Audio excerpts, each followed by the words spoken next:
मैं कैसे कंसंट्रेट करूं? मैं लॉन्ग आवर्स तक कैसे स्टडी करूं? मैं क्या पढूं? मैं एग्जाम कैसे क्वालिफाई करूं? जी हाँ बंधु, ये कुछ ऐसे अनसुलझे, अनकहे और अनगिनत सवाल हैं जो हम विद्यार्थी रोजाना खुद से करते हैं। एक नई उम्मीद के साथ रोज उठते हैं कि आज से, जी हाँ आज से, मैं लॉन्ग आवर्स तक कंसंट्रेट करके पढ़ूंगा। But we ended up in vain, लेकिन कुछ भी नहीं कर पाते। और फिर सूरज की ढलती किरण की भांति हमारा कॉन्फिडेंस, हमारा जज्बा, हमारी उम्मीद चकनाचूर हो जाती है। नमस्कार बंधु, मैं आप सबकी होस्ट एक बार फिर से हाजिर हूँ आप सभी के समक्ष एक पुरानी मगर बहुचर्चित समस्या के समाधान के साथ कि कैसे कंसंट्रेट करें अपनी पढ़ाई पर, कैसे कम पढ़ें और ज्यादा बढ़ें और पाएं माँ सरस्वती, माँ शारदे से विद्या का वरदान। आपके सामने क्वेश्चन पेपर है मगर आपको आंसर याद नहीं आ रहा, आप भूल गए। ठीक उसी प्रकार जिस प्रकार वर्षों अभ्यास के बाद भी कर्ण युद्ध भूमि में आखिरी समय में अपनी विद्या भूल जाता है और मारा जाता है, ठीक उसी प्रकार आप भी ब्लैंक हो जाते हैं कि क्या पढ़ा था, पढ़ा तो था फिर याद क्यों नहीं आ रहा। अगर आप भी जूझ रहे हैं इन्हीं समस्याओं से तो यह वीडियो आपके लिए है। अगर आप भी कंसंट्रेट नहीं कर पाते तो यह वीडियो आपके लिए है। यदि आप टीचर हैं तो यह आपके स्टूडेंट्स के लिए है और यदि आप पेरेंट्स हैं तो यह आपके बच्चों के लिए है। स्टूडेंट्स के साथ क्या है, सुबह उठे, स्कूल गए, कॉलेज गए, मेट्रो में ट्रेवल किया, बस में ट्रेवल किया, कुछ ने ट्रेन में ट्रेवल किया, फिर ट्यूशन गए, कोचिंग गए, तो स्टूडेंट्स के पास समय कहाँ है कि वो कसरत करे, प्राणायाम करे, व्यायाम करे और हिष्ट पुष्ट रहे। क्योंकि यही सब तो अपने आप को मजबूत करने के साधन हैं जो वर्षों से पुराणों में, किताबों में और लोगों के द्वारा बताए गए हैं। लेकिन आज समय कुछ और है, कंपटीशन कुछ और है, दिनचर्या कुछ और है और पाना भी बहुत कुछ है। तो अब सवाल यह उठता है कि करें क्या। समय अभाव के चलते कसरत कर नहीं सकते, प्राणायाम के लिए जगह ही उपयुक्त नहीं है और योगाभ्यास के लिए मन शांत नहीं है। तो इससे पहले पिछले वीडियो में गुरुदेव प्रणव जी ने विद्यार्थियों के लिए दूरवा का उपाय बताया था, जिसका लिंक आपको डिस्क्रिप्शन बॉक्स में मिल जाएगा। इसके साथ साथ आप पूर्ण रूप में समाधान के लिए, कंसंट्रेशन के लिए माँ सरस्वती का यह व्रत कीजिए जिसका जिक्र हमने इस वीडियो में किया है। वो कहते हैं ना कि एक से भले दो, किंतु यहाँ तो एक और एक मिलकर 11 हो रहे हैं। अब यह व्रत करना कैसे है, इसकी विधि क्या है, किस दिन करना है, कहीं यह व्रत कठिन तो नहीं कि पता चला व्रत के चक्कर में एक पूरा दिन भी गंवा दिया, पढ़ भी नहीं पाए और शरीर की ऊर्जा भी आधी हो गई। तो यह विधि विद्यार्थियों के लिए है, उनके समयाभाव को, उनकी दिनचर्या को ध्यान में रखकर बताई गई है।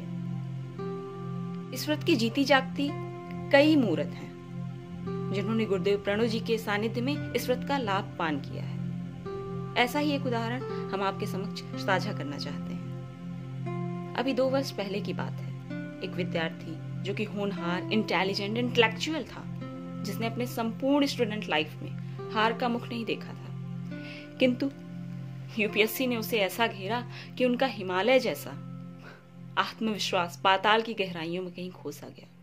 जो रिलेटिव्स, फ्रेंड्स, शुभचिंतक उनके रैंक की, उनके मार्क्स की बड़ाइयां करते नहीं थकते थे, वे आज उनकी उलाहना में कोई कसर नहीं छोड़ रहे थे। देखो, श्रीवास्तव जी का बेटा अपना समूह लेकर घर वापस आ गया। बेटा नहीं हो रहा तो छोड़ दो, कोई छोटी मोटी नौकरी तो मिल ही जाएगी ना। ढंग से पढ़ाई की होती तो ये दिन देखना ही क्यों होता, और पता नहीं क्या क्या। और आप तो जानते हैं कायस्थों में स्टडी का प्रेशर, कितना तनाव और कितना दबाव होता है और कितनी आकांक्षाएं होती है उनके पेरेंट्स को उनसे।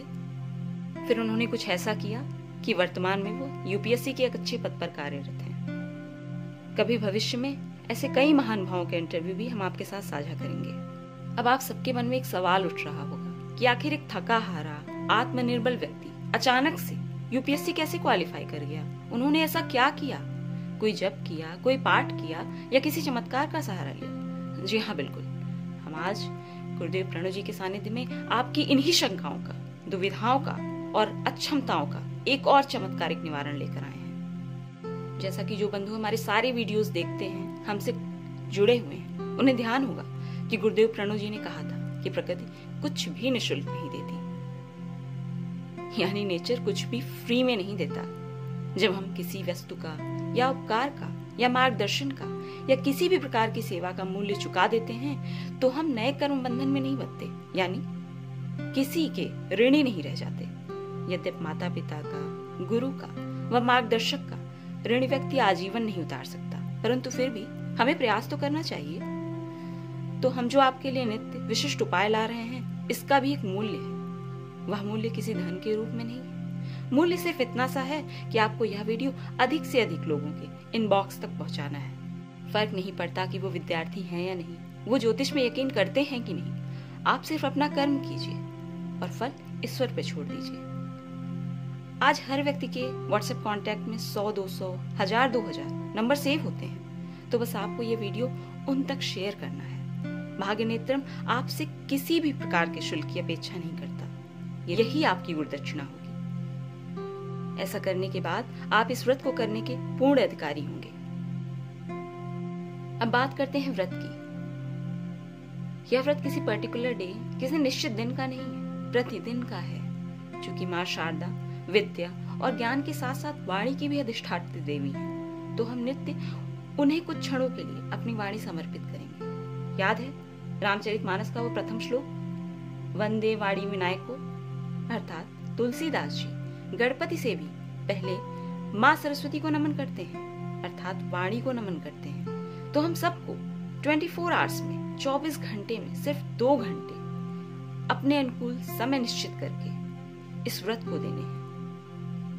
वो 24 घंटे में 2 घंटे कभी भी हो सकते हैं, जो आपके अनुकूल समय हो आप उससे निश्चित कर लीजिए, जिसमें हमें मौन रहना है, अर्थात कुछ बोलना नहीं है, कुछ भी नहीं बोलना है, यानी मुख से एक शब्द भी नहीं फूटना चाहिए। और हमें उन 2 घंटे में गेम नहीं खेलना है, यूट्यूब नहीं देखना है, चैटिंग भी नहीं करनी है, इंटरनेट सर्फिंग भी नहीं करनी है, ख्याली पुलाव भी नहीं बनाने हैं, सोना नहीं है, आराम नहीं करना है, खेलना भी नहीं है। मोबाइल को फ्लाइट मोड में साइड में रख दीजिए, ताकि किसी भी प्रकार की बाधा आपको विचलित ना कर सके। तो करना क्या है? करना यह है कि यदि हम विद्यार्थी हैं तो हमें सिलेबस पढ़ना है, यदि हम कवि हैं तो हमें रचनाएं करनी है, हमें राइटिंग करनी है, यदि हम गायक हैं तो हमें रियाज करना है, यदि हम वेब डेवलपर हैं तो हमें वेब डिजाइनिंग करनी है। अर्थात हमें उन 2 घंटे में अपने अपने क्षेत्र का प्रतिनिधित्व करना है, अर्थात बेस्ट करना है। हम विद्यार्थियों को उन 2 घंटों में ऐसे पढ़ना है कि आज ही इस 2 घंटे के बाद हमारा एग्जाम है, हमारा पेपर है, और एग्जाम आपका होगा भी, एग्जाम आपको देना पड़ेगा। उन 2 घंटों के बाद आप 2 घंटे मौन का मतलब ये नहीं कि आप हूं कर रहे हैं, ही कर रहे हैं, या इशारों में बातें कर रहे हैं। माँ शारदे को प्रणाम करते हुए उन 2 घंटों के बाद आप इस श्लोक का पाठ करेंगे, जिसका नाम है नील सरस्वती स्तोत्र।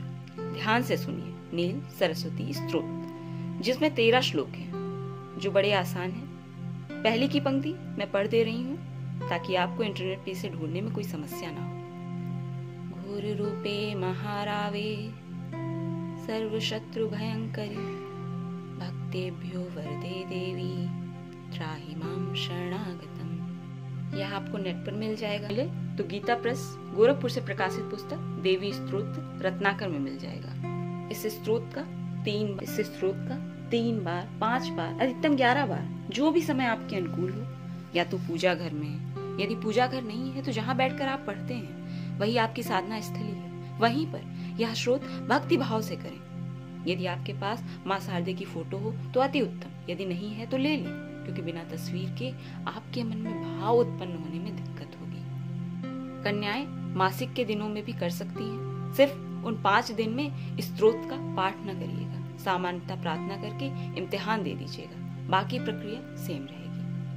शुरुआत के कुछ दिन आपको कुछ भी याद नहीं आएगा परीक्षा देते समय, मगर धीरे धीरे एक समय ऐसा भी आएगा जब आप माँ शारदे के समक्ष सारा पढ़ा हुआ उन्हें सुना सकेंगे। यह रोजाना का स्पीड टेस्ट आपके जीवन को, आपके विद्यार्थी जीवन को, आपके लेखक जीवन को, आपके गायन जीवन को, या जो भी माँ सरस्वती से संबंधित आपका कार्य है उसे चमत्कारिक गति प्रदान करेगा। यदि हमारे बताए गए नियमों को आप 40 दिन तक करेंगे तो आपको स्वतः प्रभाव दिखेगा। हमारे बताए गए किसी भी नियम को छोटा मानकर 40 दिन बाद भी छोड़िएगा मत। वीडियो एक बार में ना समझ में आए तो 2 बार देखिए, 2 बार ना समझ में आए तो फिर से देखिए। आपको एग्जाम देने के उपरांत माँ सरस्वती से सिर्फ इतना कहना है कि माँ, मैंने अपना काम कर दिया, अब आगे आप देखिए कि आपको मेरे साथ क्या करना है, यानी कितना फल देना है मुझे मेरे पढ़े हुए का। हमने आपको इस व्रत के चमत्कार का समय अभाव के चलते सिर्फ एक उदाहरण बताया है, परंतु स्वयं अनुभव करने वालों की संख्या बहुत अधिक है। यदि हो सके तो यह व्रत आप सुबह ही कर लें, क्योंकि दिन में आकस्मिक काम आ सकता है और आपको व्रत छोड़ना पड़ सकता है। सुनने में यह बड़ा ही कठिन, बड़ा ही दुर्गम उपाय लग रहा है, परंतु जब आप इसे करने लगेंगे तो 20-25 दिन हो जाएगा तो नियमित दिनचर्या में आ जाएगा और आपको कठिनाई का सामना नहीं करना पड़ेगा। Please do subscribe to our channel and share with your friends and relatives. Thanks for watching us patiently. जय हिंद, जय गुरुदेव, जय भाग्यनाथ।